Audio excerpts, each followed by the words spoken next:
فاسألوا أهل الذكر إن كنتم لا تعلمون. Muslimin akhirnya pulang ke Madinah. Nabi alaihissalam sempat memberitakan itu kepada muslimin. Kalau Khalid bin Walid melakukan perbuatan ini. Dan Khalid bin Walid mundur dari kancah peperangan. Bahasa Nabi SAW, Khalid bin Walid mundur dari kancah peperangan, ditangkap oleh sebagian sahabat. Kalau pasukan muslimin lari dari kancah peperangan. Maka pada saat itu teman-teman sekalian, pasukan muslimin mundur ke Madinah, dan karena berita ini tersebar di Madinah, kalau muslimin lari dari kancah peperangan dan bukan masalah menangnya, gitu kan, maka seluruh wanita dan anak kecil keluar. Waktu itu semua wanita Madinah ya, dan semua anak-anak kecil diajak oleh ibu-ibunya, mereka bawa batu, menunggu di pintu gerbang Madinah. Tahu kira-kira dari Mu'tah perjalanan ke Madinah sekian hari, tunggu. Pas masukan Khalid bin Walid masuk, dilempari sama batu. Semua ibu-ibu, semua perempuan dan semua anak-anak. Apa mereka bilang? Kalian lari dari kancah peperangan, pengecut, dilempari batu. Semua perempuan waktu itu semua anak kecil. Mana muslimin sekarang? Suaminya mau jihad, jangan, kesian saya gitu. Mau ke masjid, enggak, temani aja saya sholat berjamaah di sini. Habis semuanya. Iya, kerjakan perintah Allah gitu, semangat. Ini gimana sih? Gitu kan. Kendor-kendor. Anaknya suruh pakai jilbab, kesian masih kecil, enggak usah dulu. Ya. Akhirnya sudah balik susah, masuk neraka lah. Gitu. Ini tidak ada semangat. Ini bayangkan semuanya teman. Ini riwayat Sahih, riwayat Bukhari ya. Mereka melempari batu sambil mengatakan, sungguh kalian adalah orang-orang yang lari di kancah peperangan, kalian pengecut. Sampai salah seorang sahabat bercerita yang ikut di perang Mu'tah. Pasukan itu mengatakan, aku termasuk yang ikut di perang Mu'tah. Dan saat kami tiba di Madinah dan aku ingin memasuki rumahku, maka istriku tidak membukakan pintu untukku. Karena menganggap aku lari dari kancah peperangan. Istriku lalu berkata, engkau lari dari kancah peperangan, lalu kenapa mau menemuiku? Jangan sentuh aku, jangan bicara. Pengecut, pergi. Gitu. Itu perempuan zaman dulu. Zaman sekarang, Allahu a'lam. Bicara masalah hukum agama susah untuk diterima gitu. Jadi saya bilang teman-teman sekalian, bayangkan keimanan muslimin pada saat itu. Bagaimana sampai wanita dan anak-anak pun memiliki iman yang sangat sempurna. Bedakan dengan keadaan kita hari ini. Bukankah malah istri dan anak menjadi penyebab suami atau ayah malah sholat di rumahnya dengan rayuan mereka? Bukankah sekarang malah para istri dan anak yang menjadi penyebab setiap suami atau ayah tidak bisa menjalankan perintah Allah yang maha kuat dan maha perkasa? Allah musta'an. Nabi SAW waktu mengetahui perilaku penduduk Madinah kepada pasukan Khalid, karena Nabi SAW betul belum dengar. Ibu-ibu sama anak-anak ini rupanya inisiatif sendiri, bukan disuruh. Gitu kan? Tersebar berita, Nabi SAW dengar. Lalu beliau pun mendatangi tempat tersebut dan memerintahkan agar seluruh muslimin berkumpul pada saat itu. Laki-laki dan perempuan, anak-anak, lalu kata Nabi SAW, sungguh mereka pasukan bukan yang lari dari kancah peperangan, tapi pasukan yang mengambil keputusan untuk mencari dukungan, dan aku pendukung setiap mukmin. Artinya ini pasukan benar. Karena intinya sudah menang sebenarnya. Jadi kan, walaupun tidak membawa ghanimah. Akhirnya pada saat itu pun, pada saat itu mereka menerima, seluruh masyarakat Madinah hanya menerima pasukan Khalid bin Walid pulang. Nabi SAW mengisyaratkan kepada firman Allah Subhanahu Wa Taala dalam surah Al-Anfal, surah nomor 8 ayat 15 dan 16, ini yang sebab hukumnya keluar di situ ya. Jadi saya bilang tadi, kalau orang lari dasarnya yang pengecut itu lain. Tapi kalau lari untuk mengatur strategi perang atau bergabung dengan pasukan muslimin itu bukan lari dari kancah peperangan. Karena tawalli yaumuz zahf atau lari dari kancah peperangan dosa besar. Bahkan masuk dalam 7 induk dosa besar. Firman Allah, a'udzubillahi minasyaitonirrajim, surah Al-Anfal surah nomor 8 ayat 15 dan 16. Ya ayyuhalladzina amanu idza laqitumul ladzina kafaru zahfan fala tuwalluhumul adbar. Hai orang-orang yang beriman, apabila kamu bertemu dengan orang-orang yang kafir yang sedang menyerangmu, maka janganlah kamu membelakangi mereka. Tidak ada kata-kata mundur, menang atau mati syahid. Ayat 16-nya, wa may yuwallihim yawma idzin duburahu illa mutaharrifan liqitalin aw mutahayyizan ila fi'atin faqad ba'a bighadabin minallahi wa ma'wahu jahannam wa bi'sal masir.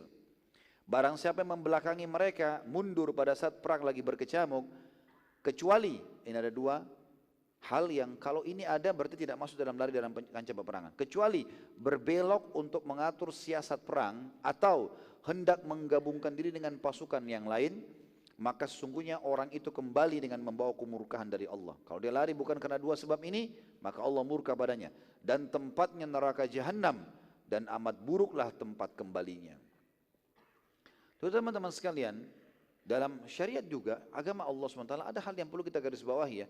Waktu terjadi perang Khaybar, kalau masih ingat kita pernah jelaskan itu hari, waktu sahabat tiba di dekat benteng Yahudi, mereka bertakbir dengan suara keras, Allahu Akbar, semangat sekali. Nah biasanya kalau terlalu keras juga ini mengambil energi. Maka kata Nabi SAW, jangan kalian keraskan suara kalian, bertakbir iya, tapi jangan sampai berlebihan, sampai urat-urat lehernya semuanya kelihatan, gitu kan, sehingga memeras energinya. Kata Nabi SAW, jangan kalian keraskan seperti ini, karena yang kalian sedang panggil tidak tuli, Allah SWT dengar.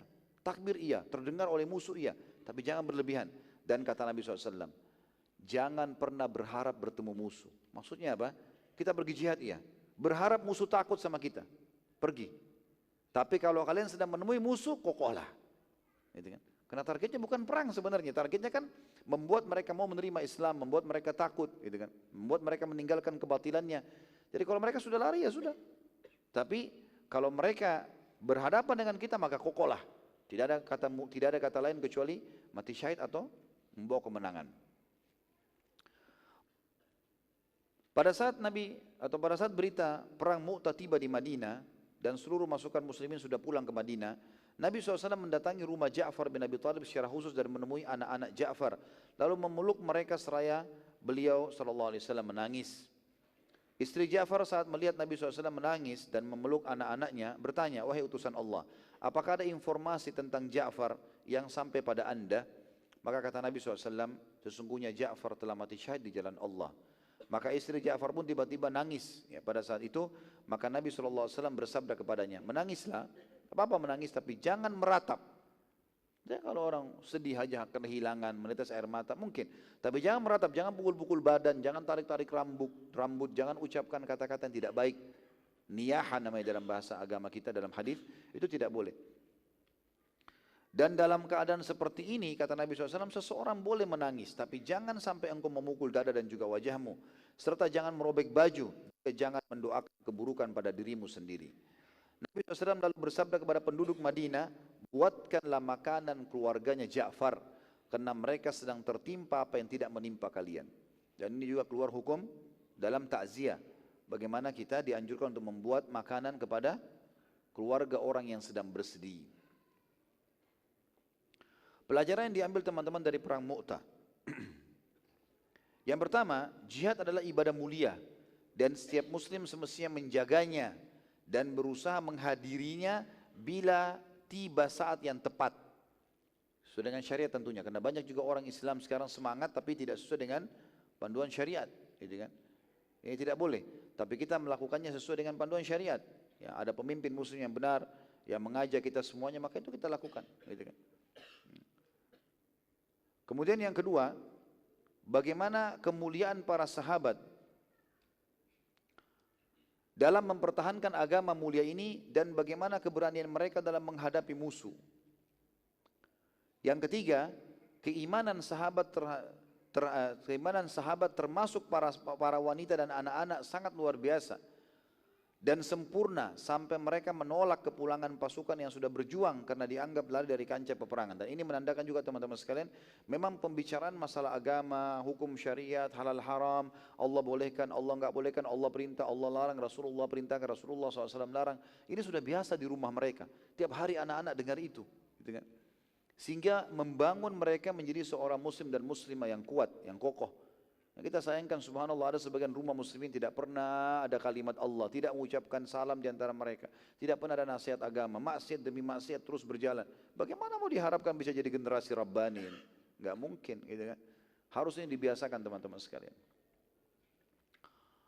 Kemudian yang keempat, pasukan Allah akan menang walaupun jumlahnya sedikit, karena kemenangan hanya dengan keimanan dan bukan jumlah pasukan, juga bukan karena canggihnya peralatan. Teman-teman sekalian, siapa yang pungkiri sekarang kalau negara kafir jauh lebih canggih senjatanya? Nah, kalau mau dibandingkan dengan jumlah umat Islam, sebenarnya harus habis kalau secara teori bisa dihabiskan umat Islam. Apa kurangnya senjatanya orang Yahudi di Palestina sekarang?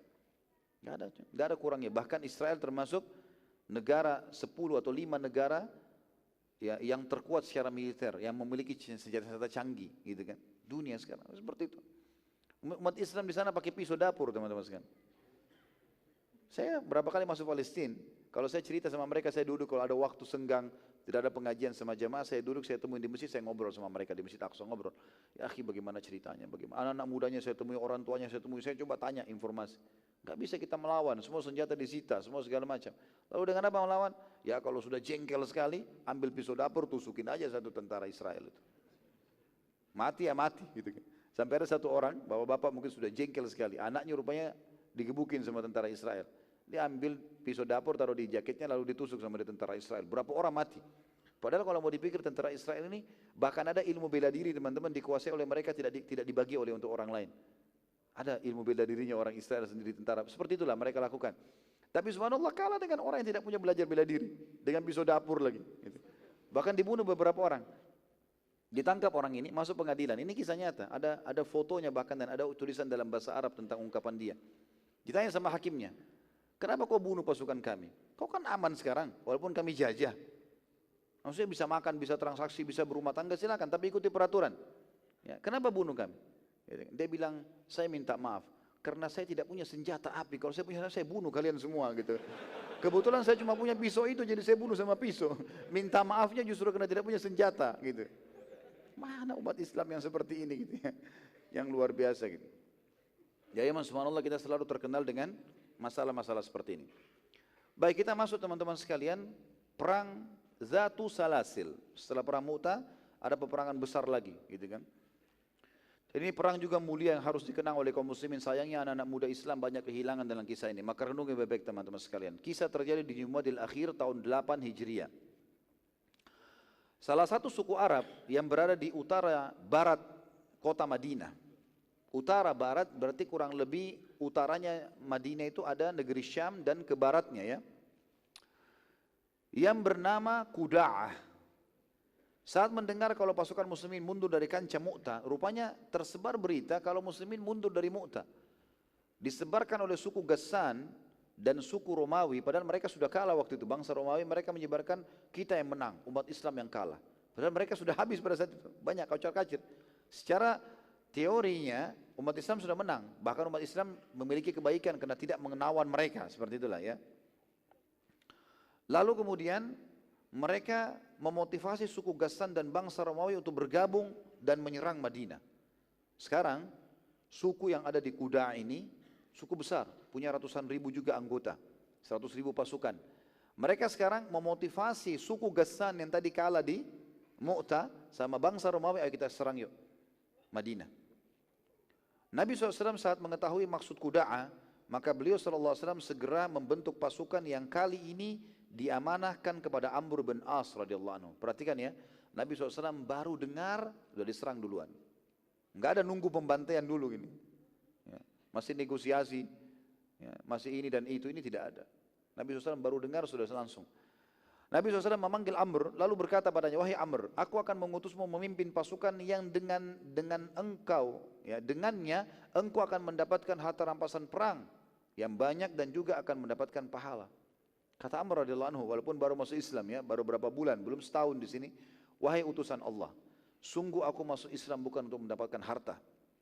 Maka Nabi SAW bersabda, ketahuilah wahai Amr, sebaik-baik harta saleh di tangan hamba yang saleh. Artinya, kalau sesuatu yang Allah sudah halalkan ya halal, tidak usah khawatir masalah itu. Ghanimah, harta rampasan perang, halal buat umat Islam. Kalau kita menang lawan musuh, senjata mereka, ya, harta-harta mereka di kancah peperangan jadi milik kita dan dibagi rata kepada muslimin. Kecuali kalau ada yang duel, satu lawan satu, maka yang menang dari muslimin mengambil hartanya satu orang itu. Tapi kalau menang dalam kancah peperangan semua harus dikumpulin nanti.